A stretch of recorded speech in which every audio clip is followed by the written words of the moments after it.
Oi, crianças, tudo bem? Hoje a Probianca veio aqui para explicar para vocês sobre as classes gramaticais, porque a Pro tem observado, nas atividades que eu tenho enviado, a construção de frases de vocês todas as vezes que a Pro pede para fazer alguma atividade de escrita de frases. E em alguns casos, a Pro tem percebido que algumas frases estão muito incompletas. Então, por esse motivo, a Pro veio aqui para explicar para vocês as 10 classes gramaticais que existem, Porque as palavras, elas são classificadas em classes gramaticais. E a partir daí, a gente vai começar a pensar um pouquinho qual a função de cada classe gramatical. A gente vai estudar hoje, a Pro vai explicar todas elas e depois a gente vai estudar um pouquinho separadamente cada uma delas para que vocês consigam entender e perceber a grande quantidade de palavras, e de possibilidades que nós temos na hora de escrever uma frase. Isso tudo vai contribuir muito para a escrita depois de pequenos textos, de cartas, de bilhetes, Então, vocês precisam começar a escrever frases mais elaboradas para que essa escrita de vocês vá se transformando numa escrita melhor. Então, pensando nisso, olha só, eu trouxe aqui as 10 classes gramaticais e aí eu vou explicar para vocês.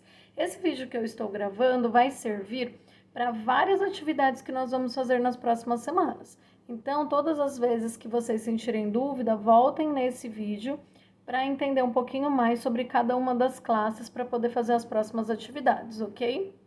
Olha só, a primeira classe gramatical que nós temos são os artigos. O que é artigo, Pro? Artigos são aquelas palavrinhas bem pequenininhas que geralmente iniciam as frases. Então, é o, a, os, as. Toda vez que eu vou iniciar uma frase, eu falo, por exemplo, o papai comeu banana, Eu não começo a frase falando papai comeu banana. A frase está incompleta se eu escrever desse jeito. Então, é para isso que serve o artigo. Ele sempre dá início às frases. Então, os principais são o a, o os e os as. Depois, nós temos os substantivos. O que é substantivo, Pro? São as palavras que são os nomes das coisas. Então, substantivos são os nomes. Então, se eu falo papai, mamãe, computador, sofá, televisão, mesa, tudo isso é substantivo. Tudo isso é o nome que eu dou para cada uma das coisas. Então, se é nome de alguma coisa, se é substantivo. Então, a maioria das coisas acaba sendo substantivo. Então, se eu vou fazer uma frase, o papai gosta de bananas, o papai dessa frase é que é o substantivo, que é o nome que eu estou dando para aquela pessoa, estou atribuindo um valor. Se eu olho para aquele computador e chamo aquilo de computador, é o nome dele, então isso é substantivo. Toda vez que eu der um nome para alguma coisa, é substantivo, tá bom? A próxima classe de palavras é o pronome. O pronome, ele pode tanto acompanhar o substantivo, quanto ele pode substituir o substantivo. Então, por exemplo, eu vou falar uma frase onde o pronome ele está acompanhando o substantivo. Então, eu falo minha mãe, esse minha é pronome, ele está acompanhando o mãe, que é o nome, que é o substantivo. Então, minha mãe gosta de bananas. Então, o minha é pronome e o mãe é o substantivo. Como eu posso também substituir em outro tipo de frase e usar outro tipo de pronome que substitua o nome, ou seja, que substitua o substantivo, que é o caso de quando eu faço uma frase com esses pronomes aqui. Eu, tu, ele, nós, vós e eles. Então, quando eu falo eu gosto de bananas, ao invés de falar a Bianca gosta de bananas, eu estou dizendo eu. Então, eu substituo Bianca, que é o nome, que é o substantivo, pelo pronome, que ele está vindo no lugar do Bianca. Então, eu seria, nesse caso, o pronome, que substitui o substantivo. Então, dá para usar das duas maneiras, tá bom? Então, os substantivos que nós temos que são mais comuns são esses que a Pro leu agora. Temos também o meu, minha, seu, sua, nosso, nossa. Tudo bem? Vamos para a próxima classe de palavras. A próxima é o verbo. O verbo é toda aquela palavra que exprime uma ação ou que está dizendo a respeito de mim mesmo, do verbo que tem a ver com o verbo ser, Então, por exemplo, quando eu falo a Bianca é bonita, eu estou atribuindo um valor para a Bianca. Ela é bonita, eu estou dizendo daquilo que ela é. Então, o verbo ser vai ser verbo. Ou então, eu estou dizendo de alguma ação que eu estou fazendo. A Bianca corre, a Bianca pula, a Bianca salta, a Bianca come, a Bianca cozinha. Então, todos esses que eu estou dizendo aí no final são verbos. Por quê? Porque eles implicam uma ação. Então, cozinhar, pular, saltar, são todos verbos. Então, verbo sempre vai indicar ação. E as frases precisam de verbo, tá bom? Adjetivo. O que é adjetivo, Pro? Adjetivo é tudo aquilo que atribui uma qualidade ou um defeito para um nome, né? Para um substantivo ou para alguma coisa. Então, se eu digo a Bianca é bonita, o bonita, eu estou dando uma qualidade para a Bianca. Então, isso se chama adjetivo, né? Estou dizendo que a Bianca é bonita, estou atribuindo um valor para ela. Então, é adjetivo. Ou então eu posso atribuir um defeito, né? Posso dizer a Bianca é feia. Eu estou atribuindo um adjetivo também. É uma qualidade ou um defeito. A próxima classe de palavras se chama advérbio. Advérbio, ou seja, está junto com o verbo.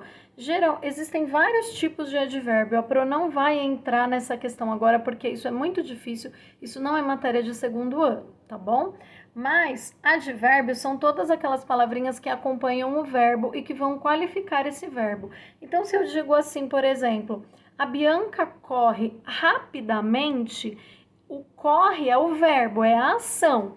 O rapidamente é o modo como a Bianca corre. Então, eu estou atribuindo uma outra qualidade aí para aquilo, para o verbo, né? E não para a pessoa. Estou atribuindo a qualidade para a maneira como ela corre. Isso acompanha o verbo, né? E ele se chama, então, advérbio. São as circunstâncias da ação, né? Então, advérbio são as circunstâncias da ação. O verbo não é a ação que a gente pratica. O advérbio é aquele que acompanha o verbo e que indica a circunstância desse verbo, dessa ação. Então, se ela corre rapidamente, lentamente, lindamente, isso tudo é advérbio. Tudo bem? A próxima classe de palavras é o numeral. O numeral é quando a gente coloca como se fosse um número mesmo, que vocês já estão acostumados, mas eu escrevo ele por extenso, né? Então, quando eu falo um homem apareceu na minha frente, eu estou dizendo que é estou dizendo sobre números, só que eu estou escrevendo por extenso, então é numeral. Se eu falo eu como meia dúzia de bananas, então eu estou usando meia dúzia, corresponde a 6, né? É um numeral também. Eu gosto de 2 crianças da minha turma, escrever esse duas por extenso, né? Escrever mesmo, D-U-A-S, eu estou usando o numeral, né? Nas frases que eu estou escrevendo. Depois do numeral, nós temos a interjeição. Interjeição, ela sempre vai indicar um sentimento. Então, quando eu falo assim, ai, você pisou no meu pé, esse ai é interjeição. Ou então, quando eu falo, psiu, olha para mim, é uma palavrinha que está indicando ali um sentimento, uma expressão. Então, todas essas palavrinhas são interjeições. Então, nós temos o ai, ui, psiu, ufa, oba. Todas essas pequenas palavrinhas que indicam sentimento são interjeições. Depois, a 9ª classe gramatical é a conjunção. A conjunção, ela junta palavras, né? E ela vai fazer com que as palavras tenham sentido. Aliás, ela junta frases, né? Então, por exemplo, quando eu faço uma frase assim, ó. Eu gosto de arroz porque ele é salgado. Esse porquê, ele tá dando uma explicação do motivo de eu gostar do arroz. E ele tá juntando uma frase na outra. Então, as conjunções, elas são aqueles termos que vão juntar as frases. Então, no caso aqui, a gente tem alguns exemplos, né? Dessas palavras. O porquê, o se, do que, entre outras que a gente vai estudar e mais pra frente a Pro vai explicar mais quando a gente for falar só sobre conjunção, tá bom? E por último, a gente tem a preposição, que é aqueles termos que juntam as palavras e que fazem com que os termos tenham sentidos. Então, por exemplo, né, quando eu falo para, de, em, com, esses termos, eles ajudam a dar sentido às frases porque eles pegam uma palavra, juntam com a outra e fazem com que elas tenham conexão, né? É o caso, por exemplo, da frase: minha mãe gosta de maçã. Se não tivesse esse de na frase, a frase ia ficar um pouco sem sentido. Se eu falasse minha mãe gosta maçã, não faz sentido. Eu preciso do de. Então esse de, ele conecta as outras duas palavras. E é por isso que essas preposições também são importantes. Vocês perceberam quantas coisas importantes a Pro explicou nesse vídeo? Esse vídeo ficou um pouquinho comprido, né? Mas é importante que vocês assistam, depois assistam de novo. E a cada vez que a Pro for explicar as próximas atividades, que aí agora eu vou explicar separadamente cada pedacinho para a gente memorizar, que vocês retomem esse vídeo, assistam ele de novo, porque só assim vocês vão conseguir entender cada uma das classes gramaticais. Pro, na hora de fazer a lição, eu preciso usar todas as classes gramaticais na mesma frase? Não. A Pro só explicou todas para que vocês tenham consciência dos tipos de palavras que existem. E aí, na hora de formar frases, percebam quais das classes gramaticais vocês vão precisar para cada frase, tá bom? E aí, dessa maneira, a Pro quer que vocês comecem a pensar em frases mais completas, mais complexas, né? Porque tem vindo frases muito pobres. Frases do tipo: mamãe gosta de banana, só isso. Ou então, gosto de carro. Não quero mais frases simples desse jeito, quero frases elaboradas, agora que a gente já aprendeu as classes gramaticais. Combinado? Então tá bom, um grande beijinho para vocês e qualquer dúvida a gente vai esclarecendo, tá bom? Até mais!